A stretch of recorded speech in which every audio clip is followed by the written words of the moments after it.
오늘의 10분 말씀. 스가랴 3장은 총 8개의 환상 중 4번째 환상입니다. 이 환상은 특별합니다.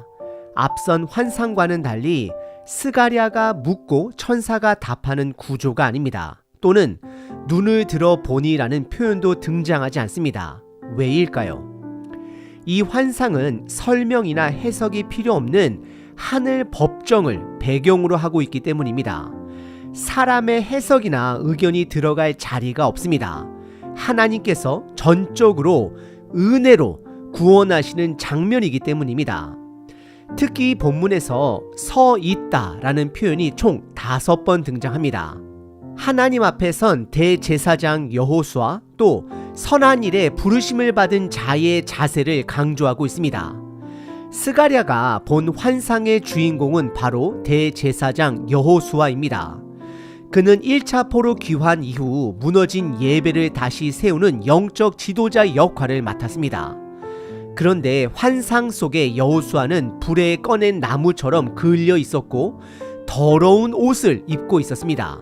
이것은 죄를 상징합니다. 여호수아는 대제사장으로서 이스라엘을 대표하는 인물입니다. 그가 더럽다라는 것은 곧 이스라엘 전체가 죄로 인해 하나님 앞에 더럽다라는 것을 보여줍니다. 이때 사탄이 등장합니다. 여호수아를 고소합니다. 욥기서에 사탄이 욥기를 고소하는 것처럼 동일하게 고소합니다. 어찌 보면 사탄의 고소는 사실입니다. 우리는 죄인입니다. 하나님 앞에 설 수 없는 존재입니다. 하지만 여기서 하나님은 다른 선택을 하십니다. 여호수아의 옷을 깨끗한 옷으로 갈아입혀 주십니다. 죄를 덮으시는 것입니다. 제거해 주시는 것입니다. 이 구원은 우리가 무엇을 해서가 아니라 하나님의 전적인 은혜로 이루어진 일입니다. 그리고 하나님은 깨끗한 옷을 입은 여호수아에게 말씀하십니다. 오늘 본문 7절에 보시면 만일 내 도를 행하며 내 규례를 지키면 내가 내 집을 다스릴 것이요 내 뜰을 지킬 것이며 내가 또 너로 여기 서 있는 자들 가운데에 왕래하게 하리라 라고 말씀하십니다. 구원에는 반드시 임무가 따릅니다. 하나님은 우리를 구원하실 뿐 아니라 맡기십니다. 사명 없이 은혜만 누리는 삶은 없습니다. 이 본문은 우리에게 질문을 던집니다. 우리는 구원에 반응하는 삶을 살고 있으신가요? 나 하나의 구원에서 끝나는 것이 아니라 우리 각자가 하나님의 임무를 감당할 때 그 구원은 공동체의 삶을 바꾸는 축복이 됩니다.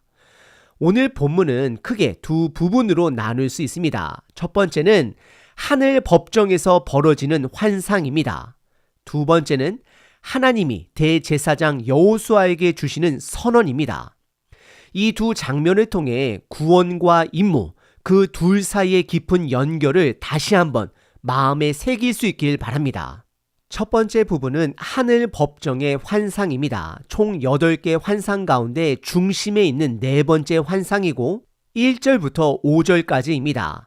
이 환상은 앞의 환상들과는 다르게 스가랴가 눈을 들어 보았다거나 묻고 천사가 대답하는 구조가 아닙니다. 시작부터 하늘 법정이라는 분위기가 강하게 드러납니다. 1절을 보면 대제사장 여호수아가 하나님의 천사 앞에 서 있습니다. 심판받는 자의 모습입니다. 그리고 그의 오른쪽에는 사탄이 서서 그를 고소하고 있습니다. 오른쪽은 법정에서 고소인이 서는 자리를 의미합니다. 하나님은 그 장면을 직접 지켜보고 계십니다. 2절에서는 재판관으로서 하나님이 판단을 내리십니다. 아직 어떤 설명도 하기 전 하나님은 먼저 사탄을 꾸짖으십니다. 여기서 한번 생각해 볼 수 있습니다. 사탄이 무엇을 고소했을까요? 3절을 보면 여호수아는 더러운 옷을 입고 있습니다. 대제사장은 본래 깨끗한 옷을 입어야 하는데 지금의 상태는 그가 죄 가운데 있다라는 것을 보여줍니다. 더 나아가 그는 이스라엘 백성을 대표하는 사람이기에 이 모습은 곧 이스라엘 전체가 죄 가운데 있다라는 뜻입니다. 이스라엘은 하나님 앞에 죄를 지었고 그 결과로 70년 동안 포로 생활을 했습니다. 사탄의 고소는 틀리지 않았습니다. 하지만 하나님은 사탄을 꾸짖으십니다. 왜 그럴까요? 2절에 그 이유가 나옵니다. 하나님께서 그들을 선택하셨기 때문입니다. 하나님은 자신의 주권으로 이스라엘을 구원하시기로 작정하셨습니다. 이어지는 말씀이 인상적입니다. 2절에 보시면 이는 불에서 꺼낸 그슬린 나무가 아니냐라고 말씀하십니다. 여기서 불은 심판을 의미합니다. 그 불 속에서 꺼내진 나무는 하나님이 심판 중에서도 구원하신 백성을 상징합니다. 그래서 하나님은 선언하십니다. 사탄아, 내가 감히 고소할 수 없다. 사탄은 즉시 사라지고 더 이상 어떤 말도 하지 못합니다. 오직 하나님의 주권이 드러날 뿐입니다.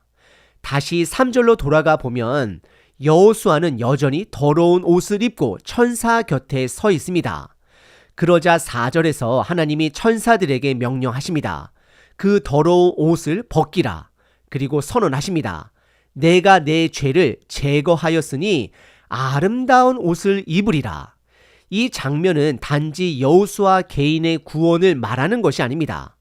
지금도 저와 여러분들에게 그대로 적용되는 하나님의 은혜입니다. 우리는 누구보다도 우리 각자의 죄를 잘 알고 있습니다. 얼마나 추하고 얼마나 더럽게 죄로 얼룩졌는지 스스로 인정할 수밖에 없습니다. 그럼에도 하나님은 두 가지를 분명히 말씀하십니다. 첫째, 우리를 구원하시기로 선택하셨습니다. 둘째, 죄를 제거하시고 아름다운 옷을 입혀주십니다. 여기서 아름다운 옷을 입혀주신다라는 것은 하나님께서 우리를 의인으로 여겨주신다라는 것입니다.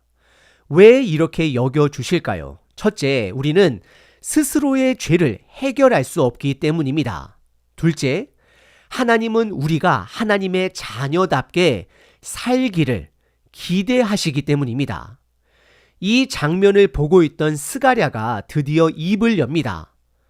여호수아를 향하여 정결한 관을 그의 머리에 씌우소서라고 고백을 합니다.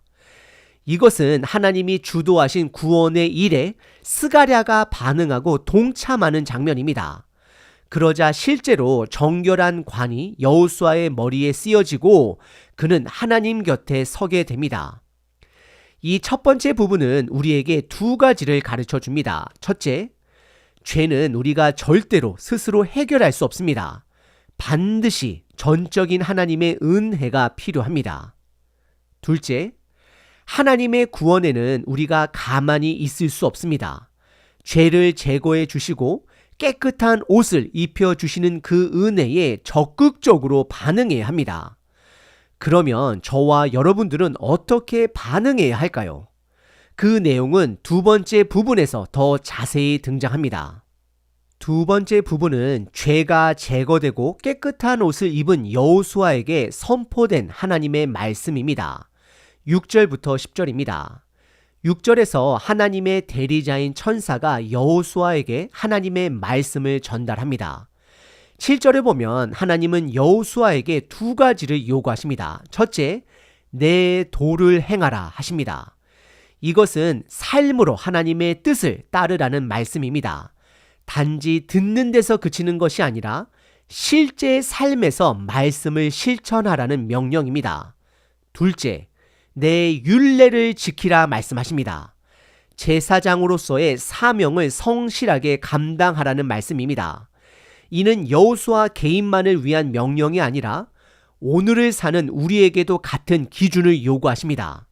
하나님은 구원을 은혜로 주시지만 동시에 그 구원에 합당한 삶을 요청하십니다. 구원과 사명은 떨어질 수 없습니다. 하나님은 여호수아에게 세 가지 보상을 약속하십니다. 첫째, 내 집을 다스리게 하리라. 이 말은 하나님의 백성 가운데 섬기는 사명, 곧 교회의 식구를 돌보는 책임입니다. 둘째, 내 뜰을 지키게 하리라. 이 말씀은 세상을 향한 복음의 증인으로서의 부르심을 의미합니다. 셋째, 자유롭게 왕래하게 하리라. 이 약속은 종이 아니라 자녀로서 하나님 앞에 담대히 나아갈 수 있는 정체성, 신분을 가리킵니다. 그리고 이어지는 8절과 9절에는 예수님을 가리키는 중요한 예표 두 가지가 나옵니다. 먼저 8절을 보면 하나님은 말씀하십니다. 내 앞에 둔 동료들 그들은 예표니라. 내가 내 종 싹을 나게 하리라. 여기서 싹은 예수님을 가리킵니다. 예레미야 23장과 이사야 11장에서도 다윗의 후손으로 올 왕을 예수 그리스도를 싹으로 표현했습니다. 하나님은 예수 그리스도를 통해 구원이 올 것을 미리 계시하신 것입니다. 두 번째 예표는 9절에 나옵니다. 내가 놓은 돌을 보라. 한 돌에 7 눈이 있느니라. 내가 새길 것을 그 위에 새기며 그 땅의 죄악을 하루에 제거하리라. 이 말씀은 매우 상징적입니다. 여기서 돌은 예수님을 가리킵니다. 이사야 8장에서 넘어지게 하는 돌, 다니엘 2장에서는 우상을 부수는 돌로 언급되었고 신약에서는 건축자들이 버린 돌이 머릿돌이 되셨다라고 선언하십니다. 7 눈은 완전함과 충만함을 상징합니다. 하나님은 모든 것을 통찰하시고 그분의 뜻을 온전히 이루십니다. 또한 그 위에 새길 것이라는 표현은 모세 때는 언약이 돌판에 새겨졌지만 예수님을 통해서는 그 말씀이 우리 마음에 새겨질 것을 암시합니다. 그리고 하나님은 이렇게 말씀하십니다. 그 땅의 죄악을 하루에 제거하리라. 이것은 바로 예수님께서 십자가 위에서 한 번에 완전한 구속을 이루실 것을 예고하신 말씀입니다. 단 하루에 단번에 모든 죄악을 제거하시는 분은 오직 예수 그리스도 한 분뿐입니다. 마지막 10절에서는 구원이 가져올 평화와 회복을 보여줍니다. 그날에 너희가 각각 포도나무와 무화과 나무 아래에서 서로 초대하리라. 이 표현은 솔로몬 시대의 황금 번영과 평화를 상징하는 구절입니다. 동시에 중요한 의미가 하나 담겨져 있습니다. 서로를 초대하라는 말씀입니다. 구원은 나 혼자만을 위한 것이 아닙니다. 개인의 구원은 공동체 전체의 회복으로 확장되어야 합니다. 나 하나의 회복이 나를 둘러싼 사람들과의 관계 속으로 퍼져야 합니다. 그래서 하나님은 서로를 그 복된 나무 아래로 초대하라고 말씀하고 있는 것입니다. 오늘 본문의 두 번째 부분은 우리에게 3가지 중요한 메시지를 줍니다. 첫째, 구원받은 자에게는 삶으로 반응해야 할 사명이 있습니다. 둘째, 하나님의 사명에 참여하는 것은 특권이며 자녀로서 누리는 은혜가 됩니다. 셋째, 구원의 날은 예수님을 통해 완성될 것이며 그 구원은 나를 넘어 공동체에게로 확장되어야 합니다. 오늘 본문은 스가랴가 본 4번째 환상입니다. 시작은 사탄의 고소였습니다. 여호수아는 더러운 옷을 입고 있었고 고발할 만한 죄가 있었습니다. 하지만 하나님은 사탄을 꾸짖으셨고 그 자리를 떠나게 하셨습니다. 그 장면은 단지 여호수아 개인의 일이 아니었습니다. 지금도 우리 삶 속에서 똑같이 벌어지는 이야기입니다. 우리 모두의 삶에 죄는 분명히 존재합니다. 우리 스스로도 인정할 수밖에 없습니다. 그런데도 하나님은 예수 그리스도를 통해 단번에 죄를 제거하셨다라고 선언하십니다. 스가랴 3장 9절 그 땅의 죄악을 하루에 제거하리라 라고 말씀하십니다. 이 말씀은 십자가에서 예수님께서 단번에 이루신 구원을 예고하는 복음의 예언입니다. 우리를 정죄하던 사탄은 더 이상 우리를 붙들 수 없습니다. 문제는 이제 사탄이 아니라 우리의 마음입니다. 내가 참된 이 구원의 은혜를 믿고 있는가? 그리고 그 구원에 반응하며 살고 있는가? 하나님은 구원받은 자에게 반드시 임무를 주십니다. 에덴 동산에서도 그랬고 아브라함에게도 제자들에게도 그러하셨습니다. 그분은 구원과 함께 늘 사명을 주셨습니다. 죄가 이 땅에 들어오기 전 하나님은 아담과 이브에게 이 땅을 다스리라는 명령을 주셨습니다. 아브라함에게는 복을 주시면서 너로 말미암아 모든 민족이 복을 얻을 것이라고 말씀하셨습니다. 예수님은 제자들에게 이제 너희를 종이라고 하지 아니하고 친구라고 말씀하시며 하나님의 나라 일에 함께 참여하자라고 부르셨습니다. 구원은 끝이 아닙니다. 시작입니다. 사명이 없는 구원은 점검이 필요합니다. 그렇다고 사명을 통해 구원이 얻어지는 것은 절대 아닙니다. 그러나 구원받은 자는 자연스럽게 사명에 반응하게 되어 있습니다. 그래서 오늘 하나님은 우리를 초대하십니다. 그분의 집을 다스리고 뜰을 지키며 자녀로서 자유롭게 그분 앞을 드나드는 삶으로 초대하십니다. 하나님, 예수님을 보내주신 그 은혜를 찬양합니다. 우리 죄를 대신하신 십자가의 희생을 기억합니다. 오직 예수님의 피로 우리가 의롭다 함을 믿습니다. 값없는 그 은혜 앞에 다시 나아갑니다.